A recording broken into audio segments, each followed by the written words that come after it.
Hello and welcome to Hope from the Edges. I'm Andy Roberts, Mission Director here at CMS. In the next few minutes, we'll bring you inspiring news from three edges in our world, stories you are making possible through your gifts and prayers. We'll start in Nepal, where we'll meet a young man who has chosen Jesus over fame and fortune. From there, we'll go to Honduras to meet an award-winning barista in a story that involves good news and good brews. Finally, we'll give you an update on the situation in eastern DR Congo and share how you can play your part in bringing peace to this nation. First, let's go to Nepal for a story of one young man who has made a big sacrifice to follow Jesus, but who insists it's totally worth it. In Nepal, a mostly Hindu country, fewer than 2% of the population are followers of Jesus. Amit grew up in Midwestern Nepal. As a young boy, he gave his life to Jesus after a friend took him to church.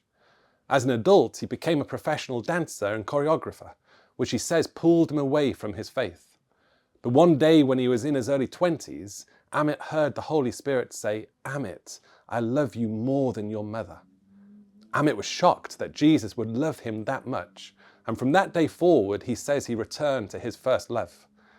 Today, though he could be making loads of money on YouTube or TikTok, the only thing Amit wants is to be a living evidence that Jesus is alive. He is studying at theological college and preparing to go back to minister within his home community. We can't wait to share more stories from Nepal with you over the coming weeks and months. Make sure you're signed up to receive news from CMS updates. Now we go to Honduras, where we'll meet an award-winning barista who has had a rocky road to faith. Carlos was previously wary of Christianity, having been hurt in the past. Yet he was intrigued by Café Alice, part of Proyecto Alice, a Christian project supporting at-risk children and young people, and the chance to work in a cafe with a cause. Mission partners Lindsay and Steve Poulsen invited him to manage this cafe ministry, just as he was dreaming of getting involved. Carlos took the job. As he settled in, he had to adjust to a culture where people were seen as more important than making money. Here, people were given second chances if they messed up.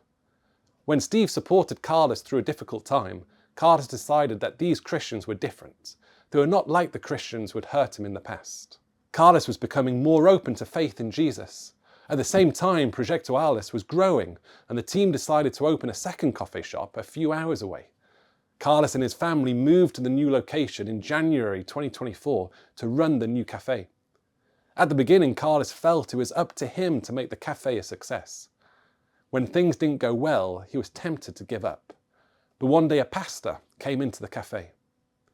While he was there, he said to Carlos, "So far this coffee shop has been run on the faith of someone else, but now it needs to be run on your faith."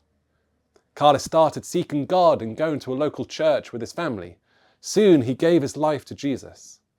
Since taking the step of faith, Carlos's attitude towards the cafe has changed. Instead of feeling like it's all up to him to make the cafe a success, he is praying and trusting God to make things happen. Finally, let's go to DR Congo. If you've seen some of our recent communications, you may already know that the people in Goma are being pushed to the edges. Violence has left communities shattered and in fear. People have lost their loved ones, their homes, and their livelihoods.